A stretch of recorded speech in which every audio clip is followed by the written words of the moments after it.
Les experts basket saison 4, épisode 17. Bienvenue sur Monaco Info. On est ravis de vous retrouver, toujours en compagnie d'Ali Traoré. Bonjour Ali. Bonjour. Ça va bien? Très bien, et vous? Oui, très très bien. Il s'est passé tellement de choses, une saison presque, j'ai l'impression, lors de ces 15 derniers jours. Énormément de choses à vous raconter comme d'habitude. On attaque tout de suite par le débrief. On avait, mon cher Ali, quitté la Roca Team avec une qualification pour les play-in. On la retrouve en grosse galère pour les play-offs. Ouais. On va commencer peut-être en revenant rapidement sur ce qu'il s'est passé au début de cette quinzaine, avec tout d'abord donc cette défaite au Pana 87-79. Il n'y a pas eu d'exploit en Grèce. La faute notamment à une ancienne connaissance, ce bon vieux TJ Short, qui nous a fait beaucoup de mal. Ah oui, effectivement, TJ Short qui s'est rappelé à notre bon souvenir. Oui. Comme quoi, c'est encore un très bon basketteur, malgré ce que peut dire Ergin Ataman. Quand on le fait jouer. Voilà, quand on le fait jouer, on a vu vraiment sur ses forces habituelles. Je suis un peu déçu quand même de la défense de la Roca Team face à lui, et je pense qu'ils l'ont négligé un peu en disant que c'était plus un joueur majeur, mais bon, comme on l'a dit, il s'est rappelé au souvenir du championnat de France. Une défaite donc malgré un très bon Mike James, 25 points, 7 passes, 5 rebonds, qu'on a retrouvé en double-double derrière pour cette victoire en play-in match 2 face à Barcelone, 79-70, où là, les leaders ont répondu présent. Oui, tout à fait, encore une fois avec ce cœur énorme, face à une équipe de Barcelone qui a joué crânement sa chance. J'avais un peu d'appréhension dans le sens où Monaco avait battu Barcelone il n'y avait pas si longtemps que ça, donc c'est très difficile pour moi de refaire la même performance. Mais voilà, la performance très solide de la Roca Team qui leur a permis de se qualifier pour ces playoffs.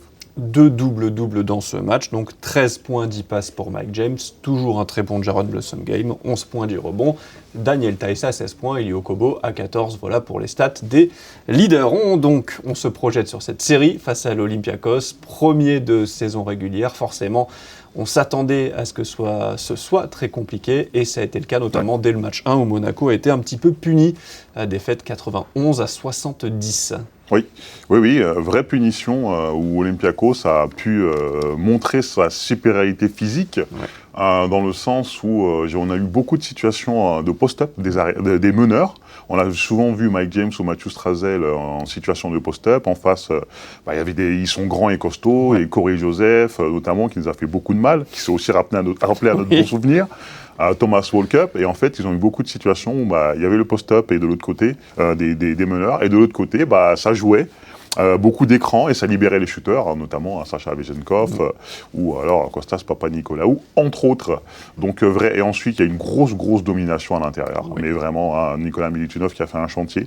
Ça se voit pas forcément dans le différentiel des rebonds, mais Nicolas Militunov il finit MVP du match.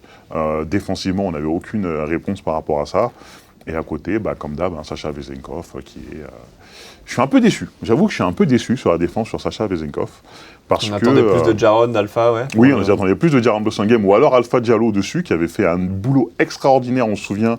J'avais oublié d'en parler d'ailleurs sur ma preview au Final Four l'année dernière, en demi-finale, entre Olympiakos et Monaco, où Sacha Vezenkov, on l'a pas vu, quoi. Éteint complètement, et là, il s'est littéralement amusé.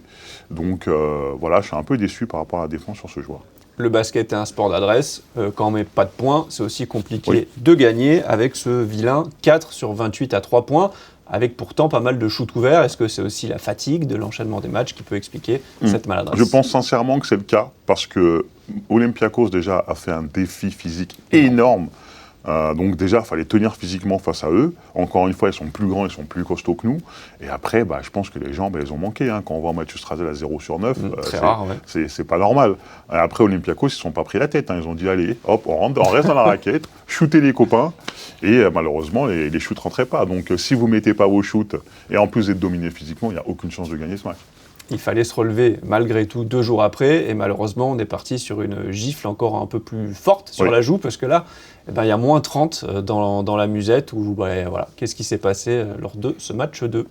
J'ai envie de dire que Olympiakos a plus de fraîcheur, parce que ça me fait rigoler, parce que dans leur effectif, au match 1, il y a 2 joueurs qui n'ont pas joué du tout, qui sont Frank Nikina et Tariq Jones. Et au deuxième match, ils sont là, ils jouent, ils sont frais. Il y a même un joueur dont j'ai oublié le nom qui n'a pas joué du tout. Montelis, Voilà, Montelis. Mais c'est terrible quand on sait que nous, on est 8. 9 par beau jour, par beau temps. Non mais c'est vraiment terrible.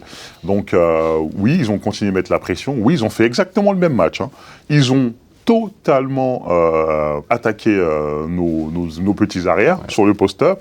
Et après, pareil, un jeu sans ballon, hein, le jeu léché. Et nous, de l'autre côté, on ne mettait pas un shoot, ce qui leur rend la tâche beaucoup plus facile. 6 sur 30 encore à 3 points. Voilà, 6 sur 30. Voilà. En plus, voilà, ce qui m'énerve aussi, entre guillemets, c'est que ces shoots, ça se voyait que c'était des shoots de désespoir. Ouais. Il n'y avait pas de solution. Surtout à la fin. Aucune solution. Il y a certaines actions où je voyais là, on faisait la passe à 10 à 3 points. Allez hop, on shoot. Il n'y avait pas de tentative de pénétration. Parce que de l'autre côté, en face, il y a des pivots qui sont grands. Il y a Milutinov. Il y a Dante Hall qui a été excellent. Oui. Il y a Tariq Jones. Donc tu rentres dans la raquette, tu te fais défoncer, tu te prends des contres. Voilà. Sur le match 2, on peut aussi parler de l'arbitrage. Oui. Qui était quand même très permissif pour Olympiakos. Mais j'ai envie de dire, en général, les arbitres, ils vont dans le sens de l'équipe la plus agressive. Je pense que Monaco n'avait pas les ressources physiques pour être aussi agressif que Olympiakos. Forcément aussi, ils sont à la maison, petit arbitrage maison, il n'y a pas de souci, je comprends, mais Monaco doit le savoir. Mais oui, on va dire que l'agressivité était du côté Olympiakos qui a les moyens d'être agressif. Alors on l'a aussi vu au début du match, le factoriste, Thomas Walkup, qui n'est pas non plus le plus grand tireur à 3 points, mais là on l'a quand même laissé dans un fauteuil pour prendre des tirs en passant vraiment en dessous des écrans. On l'a pas trop respecté. Quoi. Oui, alors la stratégie est cohérente, en sachant que Thomas Walkup, c'est pas un joueur qui est un shooter à 3 points, c'est pas quelqu'un qui va shooter derrière les écrans, etc. Mais je pense qu'on a été un peu trop... Voilà, on l'a quand même laissé, on le laissait, mais shooter, mais voilà, fauteuil. À un moment donné, c'est un joueur professionnel, hein, il fait ça, c'est son métier. Il fait plutôt bien. Voilà, si on lui laisse 5 mètres, il va shooter. Alors ok, on passe dessous, mais on reste quand même un petit peu avec lui. Et lui, aujourd'hui, il a mis ces shoots-là. Il les mettra peut-être pas au match 3, mais sur ce match-là, il était bon. Donc vraiment, il n'y avait aucune chance pour Monaco de gagner, pas d'adresse, les non-shooters qui marquent à 3 points, Vezenkov qui s'éclate, la raquette qui est verrouillée.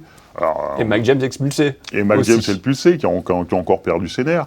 On peut dire oui, la fatigue, etc., etc. Tout le monde est fatigué. Hein, donc à un moment donné, il va falloir être un petit peu plus résilient, on va dire.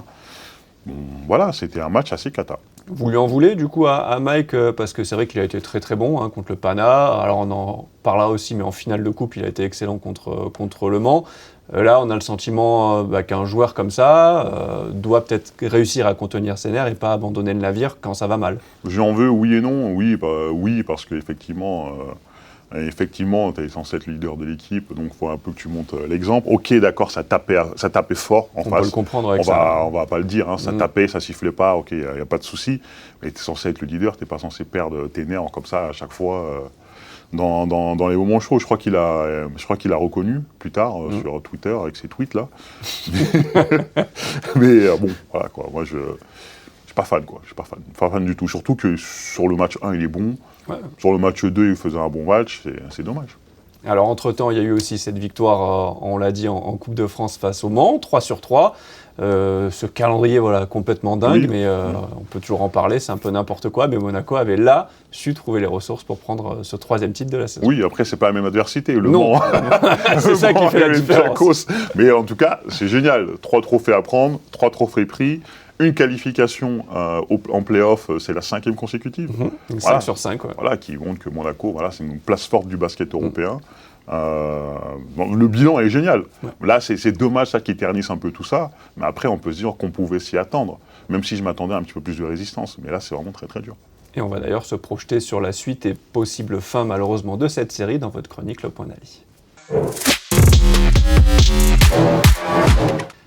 Ali, on va être honnête, honnêtement, on ne voit pas trop comment Monaco pourrait éviter le petit coup de balai et le sweep au vu des 2 premiers matchs, mais cette équipe nous a tellement habitués à faire des retournements de situation incroyables. Quels ajustements faire pour essayer de rester en vie dans cette série ? Ajustement numéro 1, j'espère qu'entre Athènes et Olympiakos, ils ont fait le geste du shoot. Voilà. Ajustement numéro 1. C'est le poignet. Et on a besoin de mettre des tirs. Et là, malheureusement, c'est aléatoire, l'adresse. On peut pas le contrôler. Mais vraiment, mettre des tirs, ça fera énormément de bien à l'attaque monégasque. Ça permettra d'ouvrir la raquette parce que vraiment, il la ferme à fond et je pense qu'ils ne vont pas changer de tactique, Olympiakos. Ils vont faire la même chose. Ils vont attaquer au poste bas les petits, ils vont fermer la raquette et ils vont dire allez shooter. Maintenant, il va falloir les mettre les shoots. Déjà, si les shoots rentrent, ça facilitera le travail. Ensuite, notre ami Vezenkov, s'il vous plaît, hop, les mains derrière, là, les menottes, c'est important. Alors je sais que c'est un joueur très très difficile à défendre parce que c'est un mec qui bouge énormément sans le ballon, mais on a pu le faire par le passé avec Alpha Diallo, mauvaise nouvelle, et potentiellement pas là. Jaren Blossom Game. Donc déjà, si ces deux choses-là, ça va mieux, je pense que ça peut aller mieux. Et ensuite, prier. Mais honnêtement, dedans, vous l'avez dit, quand on voit la puissance physique et aussi la qualité de leurs intérieurs, on se dit que c'est dur de matcher avec eux dans ce secteur intérieur, avec un Daniel Theis qu'on a vu sortir au match 2 blessé à la main. Il n'y a que notre ami Kevarius Hayes pour essayer de lutter, quoi. Oui, franchement, là, c'est vraiment... je suis désolé, je ne veux pas être hyper pessimiste, hein, mais alors on est combien ? On est 7 encore ? Potentiellement 8. 8, potentiellement 8. Face à une armada qui a tourné, qui peut tourner. Je ne sais pas s'ils avaient un match grec, ils ont dû faire jouer des mecs qu'on ne connaît même pas. Non, franchement, c'est chaud. C'est chaud. Il va falloir un Gaston Médecin des grands soirs et que les joueurs se surpassent pour pouvoir survivre un match de plus. Ce qui fait la diff, on l'a dit, c'est vraiment la profondeur de banc de cette équipe face à une équipe monégasque qui est plombée par les blessures depuis des mois maintenant. Oui, et la non-possibilité de recruter aussi. Oui. On parlait de Corey Joseph, qui était là, qui était à Mal, Monaco, oui, il était là. qui nous a fait mal, il était à Monaco, maintenant il a l'Olympiakos. Les ressources physiques, il va falloir les trouver, les ressources mentales aussi, l'adresse aussi, et faire des ajustements défensifs pour limiter les Tyler Dorsey, entre guillemets, on n'en a pas parlé, qui fait une grosse série, joueur, et notre ami Sacha Vezenkov. Dans ces cas-là où Monaco est dos au mur, il faut aussi avoir un énorme Mike James, un très bon Eli Okobo, retrouver un grand Mathieu Strazel. C'est à ces joueurs-là aussi de step up sur ce genre de match. Oui, là c'est une condition sine qua non. Il faut que là tout le monde sorte le match quoi. Et qu'il va falloir être vraiment aussi, on va dire concentré, ne pas perdre ses nerfs. Olympiakos, ils vont taper, ils vont tabasser. Donc dans votre tête, les mecs, il faut se dire que on va marquer quoi qu'il arrive avec la faute. Et essayer d'enlever la composante arbitrale. Oui. Qui devrait peut-être être en notre faveur. Oui, bien sûr. Et là aussi, c'est une chose dans laquelle je parle souvent, c'est l'expérience aussi des supporters. Ouais. Voilà, donc les supporters maintenant à Monégasque, ils ont l'habitude des grandes soirées européennes, et je compte sur eux je compte sur vous,